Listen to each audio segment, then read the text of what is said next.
Okay, thank you for the introduction. Yeah, this seminar is about super resolving spectrometer that we developed in the laboratory, in the quantum memories laboratory. So before talking about the spectrometer itself, let's talk a bit about resolution in general. So we all probably know the famous Rayleigh criterion that tells us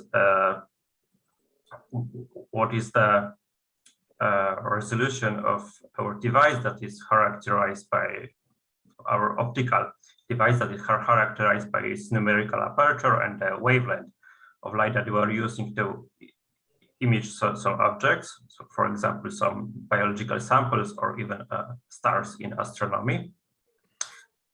The criterion that has been developed by the Lord of Rayleigh in the 19th century tells us that we can resolve two objects that are close to each other if they are separated more than the width of the point spread function that the objects are producing in our device. So this is a very simple rule of thumb that tells us how well we can resolve object using a given imaging device. And surprisingly, that limit has been developed originally for a case of a spectrometer, a grating spectrometer, in which we basically are imaging the spectrum of a light that has been diffracted on a grating, and Rayleigh developed this limit to know what is the spectral resolution of such a device in which we are just imaging the spectrum of on a sensor or some image plane. So here, in some sense, we are going back to the original idea where we deal with resolution of spectrometer. And the modern understanding of the Rayleigh limit comes from information theory, in which we have tools such as Fisher information and a Kramer-Rao bound that tells us what is the maximum achievable resolution in a given problem. And the Fisher information basically tells us how much sensitive is our distribution of the outcomes from our measurement, and how much the distribution changes with the parameter of the interest that we want to extract from the distribution. So for the simplest case of the resolution problem in the imaging, in which we have two sources that have equal intensity and are separated by this separation parameter denoted as epsilon. If we calculate the Fisher information associated with the just the probability distribution coming from measuring just the combined intensity profile, which is so in the simplest case of direct imaging, we just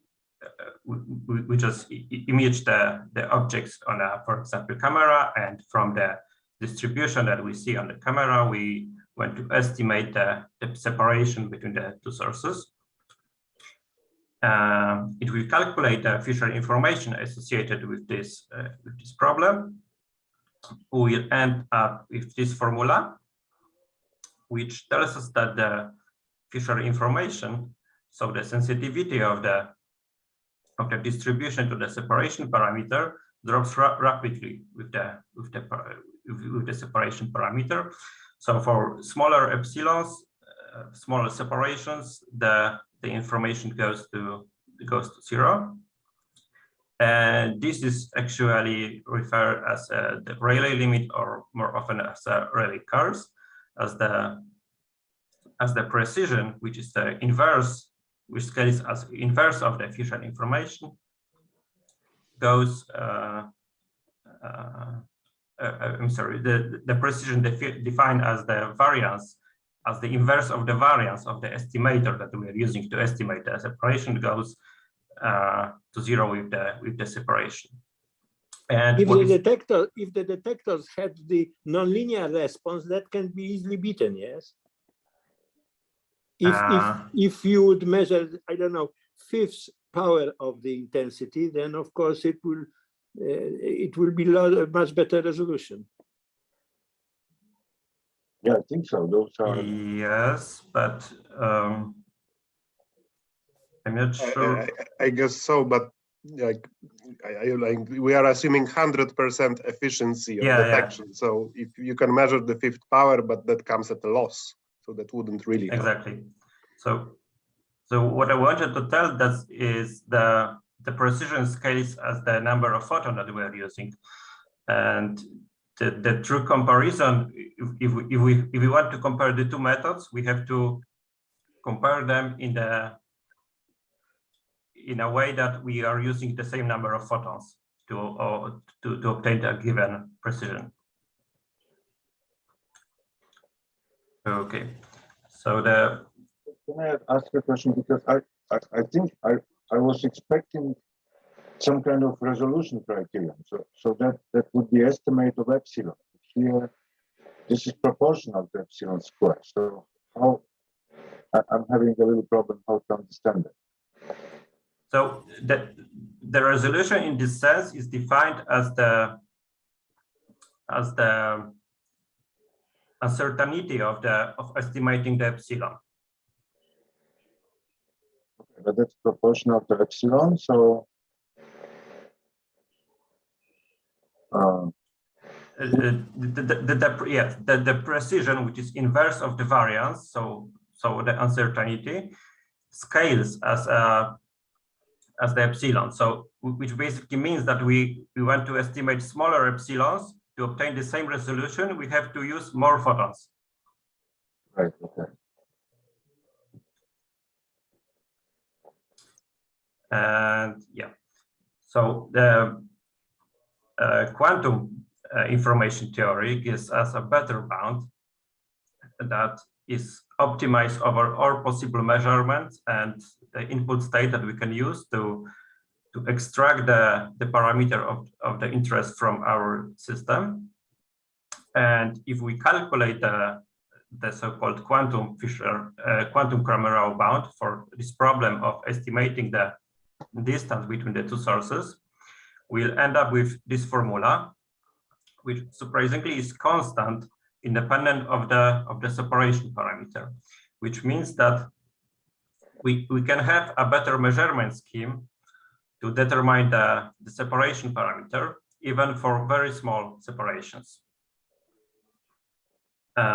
So people have been thinking how to do that, and most of the proposed methods are based on this simple observation that if we have a single source mode function, and which is this Gaussian shape here, and we shift it slightly to the one side, we can decompose the shifted pattern with a non-shifted component and a small contribution of the first derivative of its mode function. And the contribution of the first derivative is proportional just to the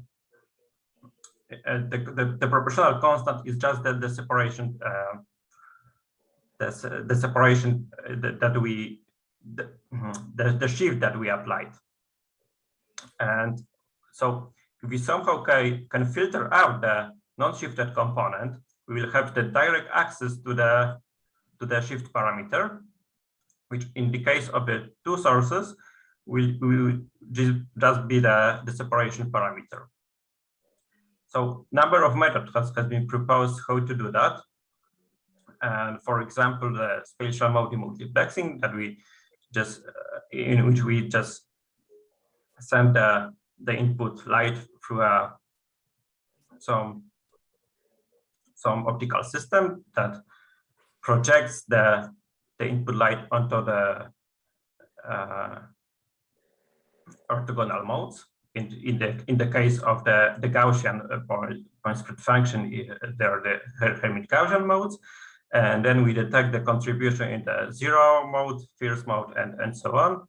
And from the contribution, we can estimate the separation.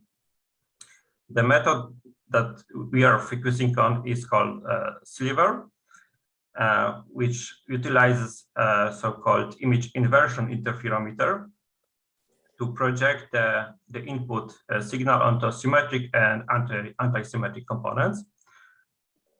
And in the case of a symmetric input in case of the symmetric point spread function of our sources, the contribution in the anti-symmetric modes tells us give us information about the separation. And could you explain this use of symmetric and anti-symmetric modes a little better? Yes, so this is directly associated with this simple observation that if we have this slightly shifted mode function, we can decompose it into the non-shifted part and small contribution of the shifted of the first derivative of the mode function, and the first derivative will be antisymmetric in the case of the symmetric mode function. Okay. Thank you. Some kind of Taylor expansion. Yeah. So this is just like a Taylor expansion. And yeah, so if we calculate the future information in the case of this measurement scheme based on image inversion interferometer, we'll end up with this formula that has this nice scaling that doesn't vanish for even zero epsilon. And so this is the scheme that we are focusing on, and we are implementing it in a gradient echo memory that is based on cold rubidium atoms. So we are using this elongated atomic cloud to first store the input light, then process it. So implement the image inversion interferometer, which in our case will be the inversion axis will be the time axis. And then at the end we read out the contributions and detect the light outside the memory using single photon counters. And because we are using atoms which are narrowband, our spectrometer will be inherently narrowband. So we are dealing with ultra narrowband spectroscopy. In fact, this kind of spectroscopy can be used for studying, for example, single ions that are coupled to the cavity, or of course atomic single photon sources that produces photons that are very narrowband, or even for optomechanical system in which we have resonators that can have two mechanical modes that are very close to each other and are very narrow. So before introducing the super resolving spectrometer, which is in our case the image inversion, actually the time axis inversion interferometer, I would like to tell you something about how we actually implement conventional direct imaging spectrometer in our device, which is based on the principles of the so-called temporal imaging. So to simply implement a spectrometer, we perform a Fourier transform on the input signal, and at the output we observe the spectrum. And to do that, we built a so-called four-field temporal imaging setup, which consists of propagation through consists of a temporal propagation, a time length, and another temporal propagation, and which at the end produces the spectrum of the input signal. So to implement such a setup, we need two components. First of them is temporal propagation, which is analog of free space propagation. And the second one is time length, which is just an analog of a simple length. And which is also worth noting here that such a temporal imaging protocol in the ultra-narrowband systems has been demonstrated only by us in the 2 years ago. And this is actually the only implementation that works in the ultra-narrowband regime. So it is suitable for sources that are that produce photons that are tens of kilohertz width. So as the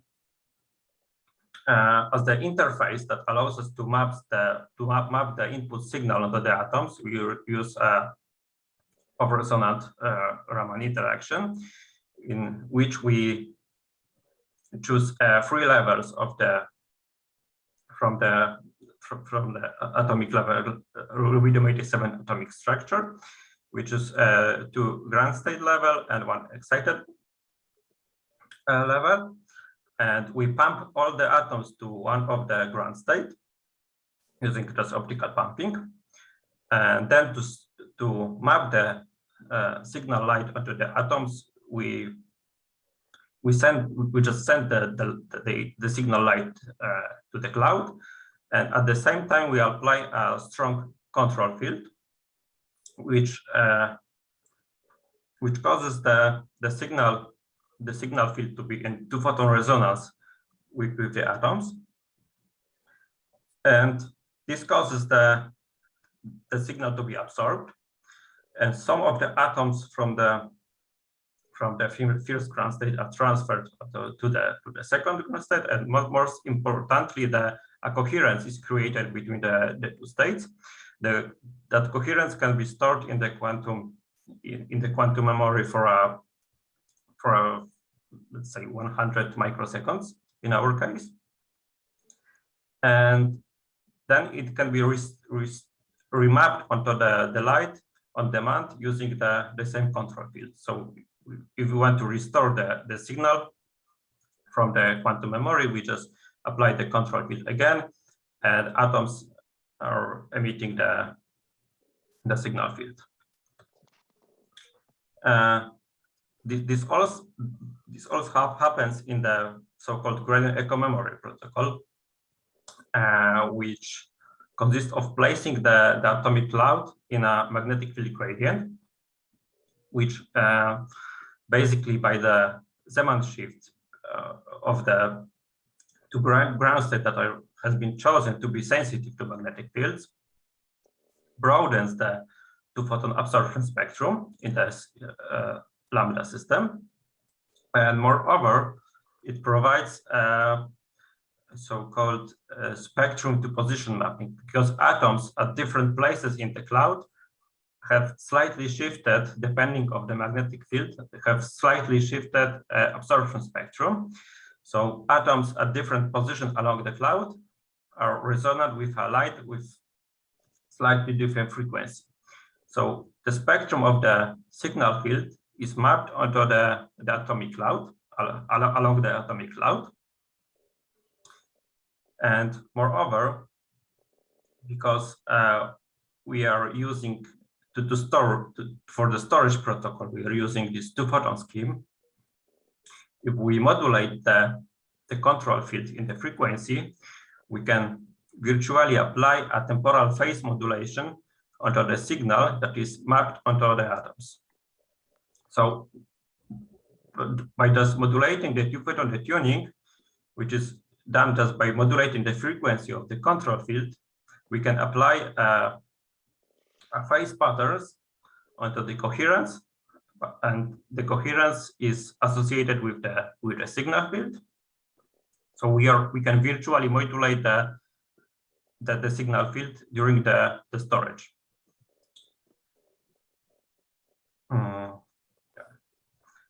The second manipulation that we can do in this case is phase modulation in the frequency domain, and this is done by just illuminating the atomic cloud from the side with a second with an additional laser beam that is intensity shaped, and this beam is causing AC Stark shift. Just shift the energy gap between the two ground states, and this shift is dependent on the intensity of the laser beam. So if we illuminate the atoms with this intensity shaped laser beam for some time, we'll imprint a phase profile onto the atomic coherence, and because the components of the atomic coherence along the cloud are representing different spectral components of the signal pulse, we are modulating the spectral phase of the signal actually. So with those two modulation or manipulation, we can implement the 4-bit temporal imaging setup that performs a Fourier transform of the input signal, and by detecting the light coming from the memory, we can just interrogate the spectrum of the input signal. Can I have a question? Yes. So the way you apply this temporal lens, to store it, and then you do the manipulation on the stored I think signal or atoms. So this is actually in the next slide, so maybe I can just move to the next one. Yeah, so before I tell you how we implement the two transformations exactly, I want to tell you that we are just, instead of implementing actually this setup, which consists of a propagation, lens, and propagation, we're implementing this equivalent setup, which consists of a lens, propagation, and lens, because it is much easier for us to first implement the lens and then the propagation and then the second lens. But those two setups are equivalent, and so it actually doesn't matter if we implement this one or this one. So the time lens is implemented during the light to atoms mapping process by modulating the frequency of the control field. So if we apply a linear chirp to the control field, where the phase that we are applying will be quadratic, and a time lens is just a quadratic phase in time. So this way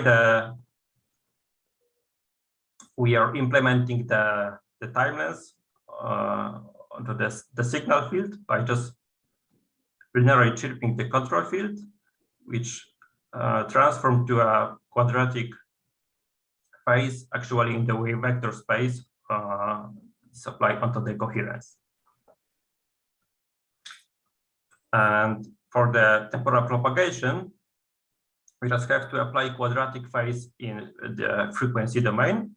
And so we do that by illuminating the atoms from the side with a quadratic phase profile, which additionally is done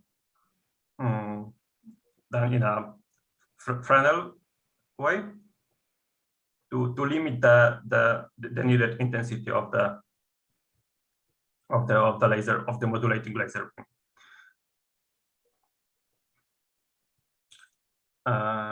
Yeah. So those two transformations can be also understand as a reshaping of the phase space of the input signal. And for this, we are using Wigner distribution.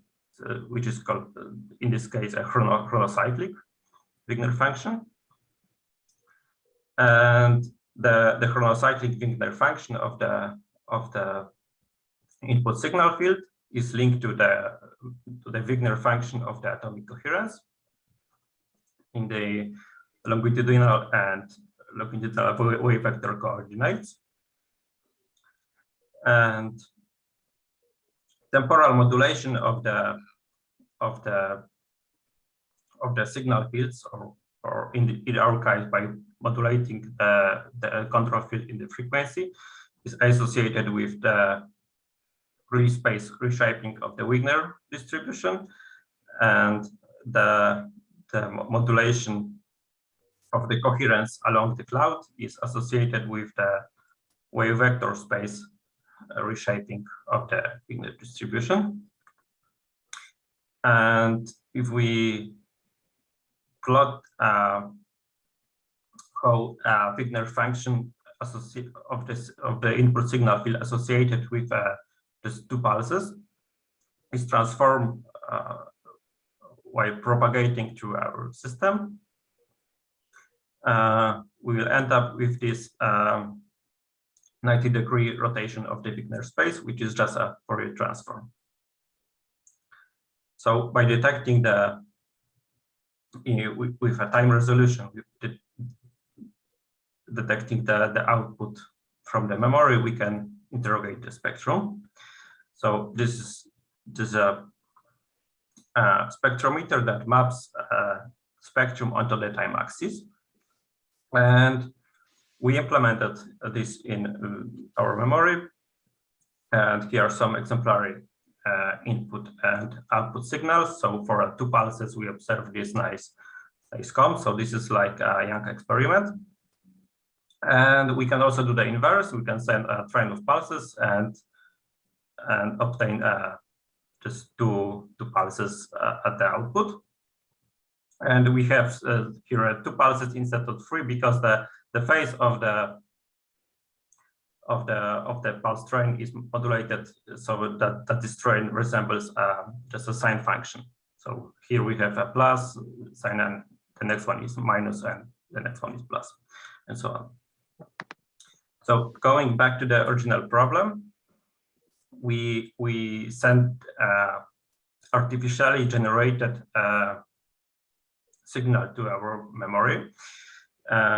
The signal is shaped in a way that it resembles the 2 sources that are separated in the frequency by this separation parameter that can be programmed. The pulses are generated using arbitrary waveform generator that feeds the acousto-optic deflector, and which carves the pulses from the continuous wave laser. And so here are some results from the actual experiment, in which we are detecting the output light with a temporal resolution that is, and then from the calibration we map the time axis onto the spectrum.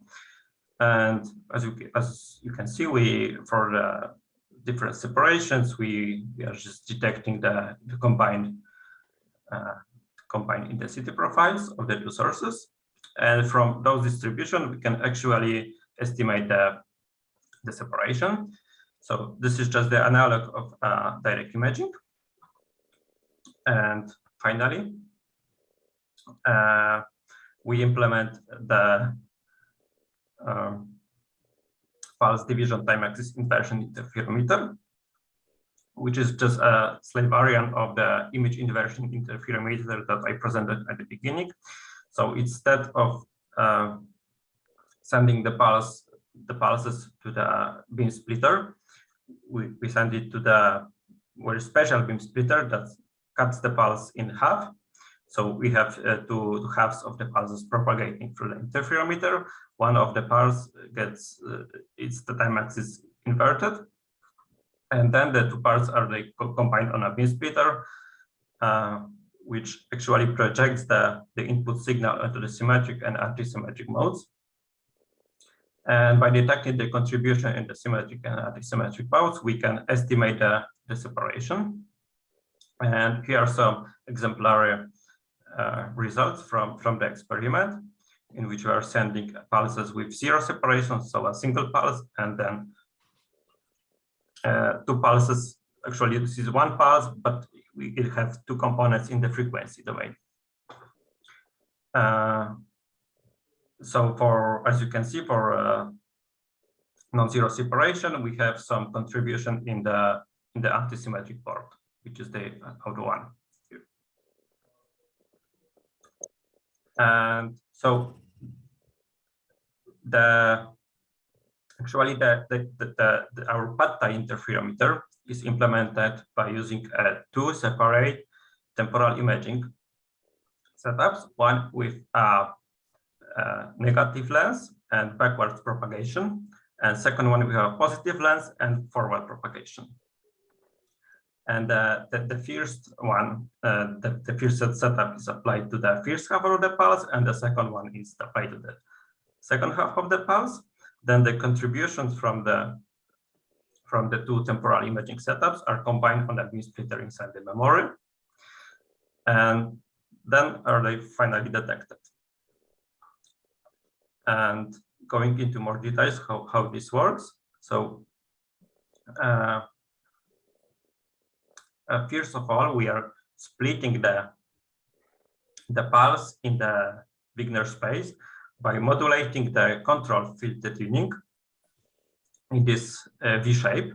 So instead of just linear chirp, we are at some point, which is exactly the center of the pulse, we are inverting the sign of the modulation, which splits the pulse in half in the Wigner space. And then instead of a quadratic phase profile, we are applying this chirp grating profile, which is in fact a superposition of 2 quadratic phase profiles, one with a positive sign and second with a negative sign. So combining those 2 transformations, we are implementing the 2 far-field temporal imaging setup with a negative lens for the first half of the pulse and a positive lens for the second half of the pulse. And because this all happens in the same ensemble, at the end, the contributions are overlapped, so they interfere. In fact, in the Fourier domain, because we perform the Fourier transform using the far-field temporal imaging setup. So, as you can see, for the symmetric shape, we expect the projection to be, we expect the output to be coming from the symmetric port, and this indeed happens. For the antisymmetric shape, the pulses are interfering constructively in the antisymmetric port, and the contribution in the symmetric port is negligible. So in this way, we are performing the decomposition of the input signal onto symmetric and antisymmetric modes, which gives us at the end the better resolution for the separation parameter. And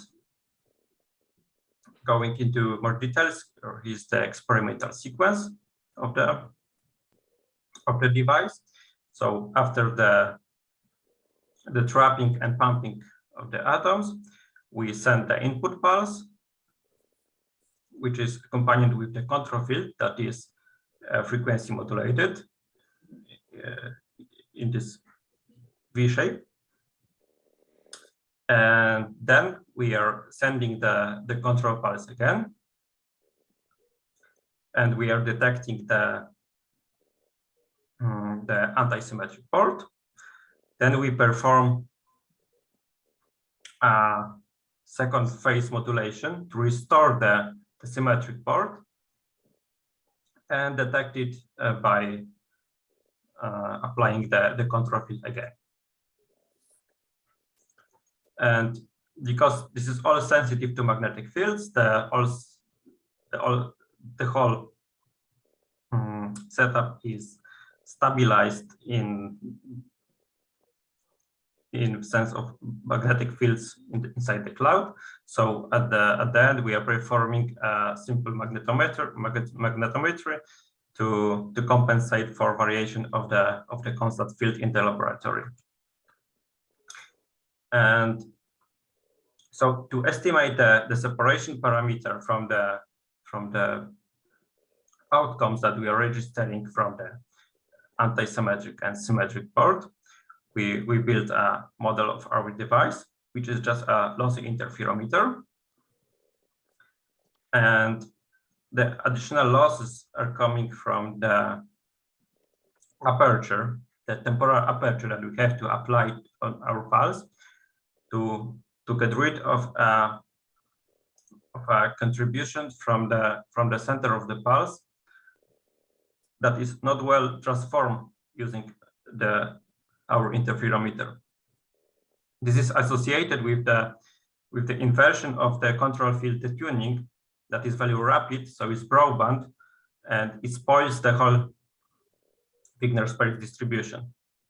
So we are just cutting out the central part of the pulse using this temporal aperture that is done by modulating the intensity of the control field, and also it is based on a fact that the atomic cloud has a finite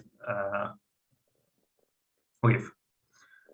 So we are just modulating the control field in a way that this part is not mapped onto the atoms. And this causes additional losses. But the losses are happening mostly in the symmetric part, which has no information about the separation for small separations that we can see by investigating the Fisher information associated with the contribution from the symmetric and anti-symmetric parts. So we just look at the probability distributions in the symmetric and anti-symmetric part, and we can calculate the Fisher information associated with each component. And if we plot them in when varying the separation, we can see that for small separation, the whole information is associated in the anti-symmetric part, which in the ideal case, so the 100% visibility of the interference is constant, even is not non-zero even for 0 epsilon, but we've introduced some losses and non-perfect interference. We get back this quadratic scaling, but with much better constant. So finally, we can compare the two spectrometers, the simple ones, which is just a far-field temporal imaging spectrometer, and then our super resolving spectrometer. So from the counts distribution obtained from our super resolving spectrometer, done from various separations, we calibrate the device and fit the model.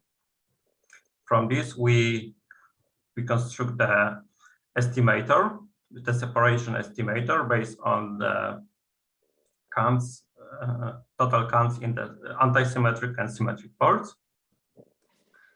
And we finally run the experiment for various separation and estimate the separation parameter and also the variance by repeating the experiment many times and calculating the variance of the obtained results.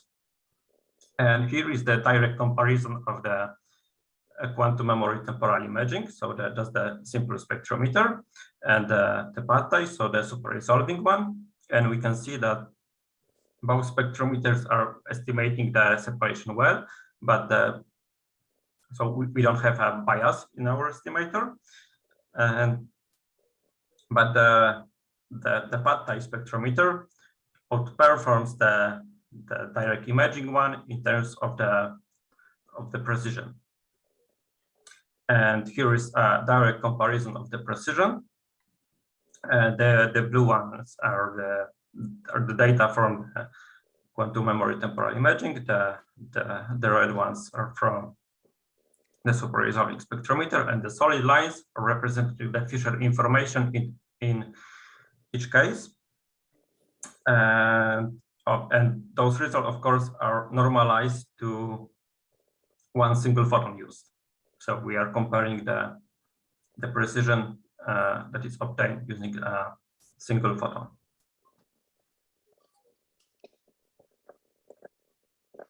And so finally, we compare our super resolving spectrometer with different approaches. And there actually happens to be only one super resolving spectrometer, which operates in completely different regime of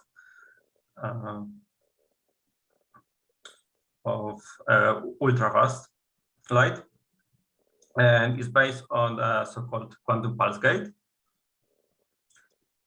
And we also plot here a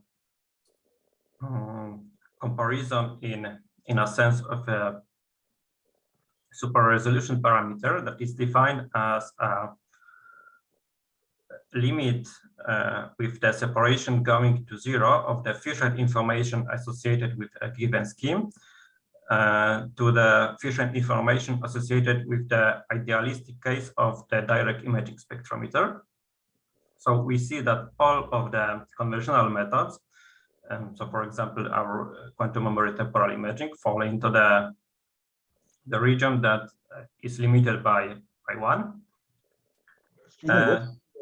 On the vertical axis? Here? Yeah. The super resolution parameter, which is defined as this way. And yeah, and we can see that our spectrometer outperforms the conventional methods in achieving actually 20 times larger precision using the design number of photons.